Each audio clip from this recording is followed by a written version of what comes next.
Every lens has a different field of view. Now, there is no lens that can emulate the beauty, sophistication, and peripheral vision without distortion than our eyes. So, the numbers you see on a lens represent the focal length of the lens. So, how much or little can the lens see or the photographer see through the camera? Well, the longer the focal length, the tighter the angle of view. Usually, say 85 millimeters and beyond is considered a longer focal length. A medium or more normal focal length is around the 50 millimeter range, which is the closest perspective that we see with our own two eyes. So the shorter the focal length, the wider the angle of view. Say 35 millimeter or less is considered a short or wide focal length, which is the exact lens we're shooting on right now. So apart from the angle of view, different focal lengths have different properties that affect the final result. There are what we call, say, zoom lenses and prime lenses, and there are specialty lenses, but we won't get into those right now. Zoom lenses give you a more versatile and more variable angle of view, and prime lenses are lighter, well, usually lighter, and have a fixed focal length. So every lens will also have the widest aperture setting in its name, so I can tell you how good it is. With more expensive zoom lenses, the aperture can be the same from the widest focal length to the longest focal length. Something like, say, for example, the 70 to 200 millimeter f2.8 lens. So some zoom lenses, usually less expensive zoom lenses, have a variable aperture. On the lens, so you'll see something like 24 to 70 f4 to 5.6. So that means at the widest focal length, you can see a maximum aperture of f4, and as you extend the focal length to 70 millimeters, for example, the widest shallow f-stop will be 5.6. Now, most entry-level lenses are variable aperture lenses, and constant aperture lenses are more desirable and you would say more versatile, usually more expensive. So that being said, there are some incredible variable aperture lenses that are great for things like shooting wildlife and sports, or if you simply want to have a lens that has a very versatile and variable focal range. Now, lens compression is the idea that when you use a telephoto lens, focal lengths, let's say above 100 mil or so, or 85, anything in the background that will appear larger and compressed and closer to the foreground. So as you move the camera further away from your subject, you will usually zoom back in on your subject to make it larger in the frame.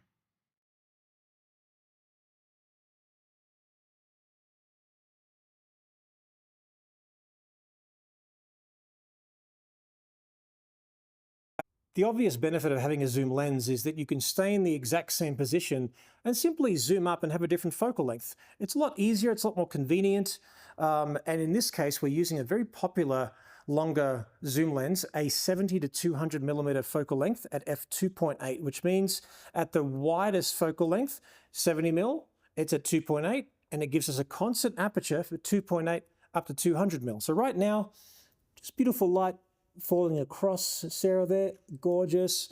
Now we're going to zoom up to 105. We don't want to crop her feet out there awkwardly, so I'm going to allow a bit more negative space, maybe a little bit on top and behind her there. That's great, hold it there. Beautiful, and then now we'll go to 200 millimeter lens, and I'm happy to crop into her hairline, and we very quickly get some different results there, which I'm really enjoying. So 200 mil, 105, and then you've got 70. Very convenient.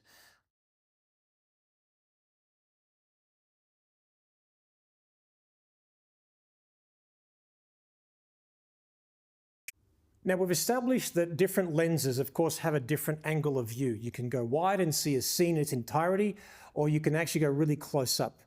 So it depends on what you want. In this example, I want to show you what different lenses will do to a face. You'll see that different things happen. So this could be a permanent example for you so that when you're photographing something, if you acquire maybe a second lens or a third lens or what we consider very basic standard zoom lenses, you can see what it will do to a face. So I'm using what we consider a very common telephoto zoom lens, 70 to 200 millimeter lens.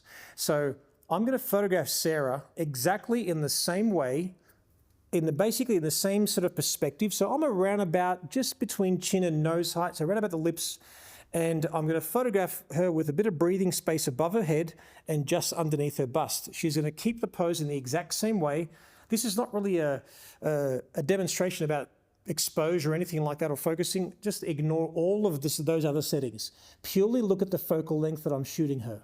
We're using a 70 to 200 millimeter lens. We're going to photograph her first with a 200 millimeter focal length. Okay, so stay there.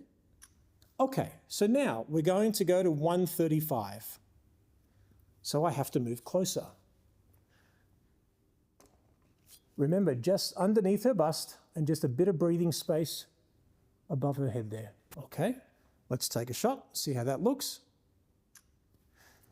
Great, let's go to 105, another standard focal length.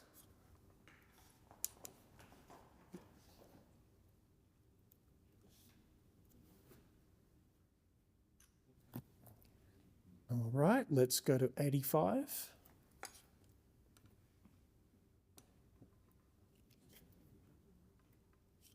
Sarah doing a great job staying in that position. That's perfect. Let's take that shot. Okay, 70 mil. Let's go closer still. Again, we're just cropping just underneath her bust, a bit of breathing space above the head. Okay, hold it there. All right, so let's now change to the 24 to 70. We've now changed our lens to a 24 to 70 lens, and we already photographed at the 70 millimeter focal length. So now we're going to go to 50 mil, which we're right there. And again, we have to go closer because we're photographing her in a similar way. Just underneath the bust, a bit of breathing space above the head. Okay, hold it there. Okay, let's go to 35. And you're very quickly seeing how her face changes. Okay, watch this. Very good. We're going to go to 28. Actually, let's go to 24 because it's so close to that as well. I'm going to have to come slightly away from that light because the shadow of my body is actually hitting her face. So you're going to slightly turn this way. That's it. Good. Forgive me for doing this because it's not that flattering. Okay. Chin up a little bit. Okay, hold it there. Okay. Now let's go even wider still. So I'm now using a 14 to 24 millimeter f2.8 lens, and I would never photograph someone this close with this lens, but I think it's fun to show you the difference of how it actually shapes the face. It makes the same face look completely different in the same crop. Okay. I mean, that's at 20 mil. I think I'll go all the way to 14 mil. And I should be, I should be chastised for doing this because this is not very flattering, but it's okay. Here's the thing, you can use this to your advantage. Now, without being too advanced here, I've actually photographed comedians as a professional photographer. I've photographed comedians in my time. And if you want that sense of ridicule, not so much that you're demeaning a comedian, but you've often seen a comedian's face a certain size and their feet disappear and they look really small. That's using this particular technique on purpose. If you want to if you're photographing your pet and you want the dog to have these little puppy dog eyes and the body disappearing, then that's when you would notice that even on your smart device or your iPhone, you'll photograph a dog and they'll just disappear into nowhere. So you can use this technique in a good way, which I'll talk about in a moment. Let's just do one more final shot at 14 mil. That's it. Okay. Perfect. I can't believe you didn't blink once. I tried not to. All right, guys, let's show you the difference now. Okay, so forgive me if I forget some of these particular focal lengths, but that is at 14 mil. That's at about 16, 20 mil. And as we go further, you'll notice how the face changes. Her nose looks a different size. Her ears look a different size.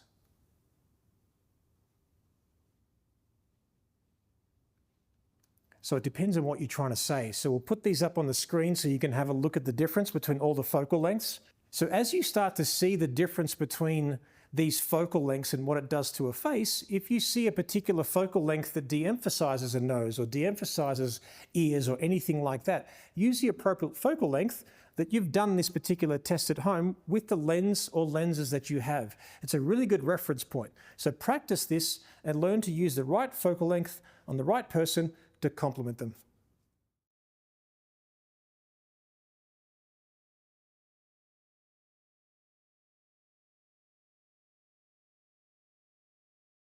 Another example of where using that wide-angle lens from above that might be to your advantage, if you're photographing someone who's plus size girl or guy, doesn't really matter.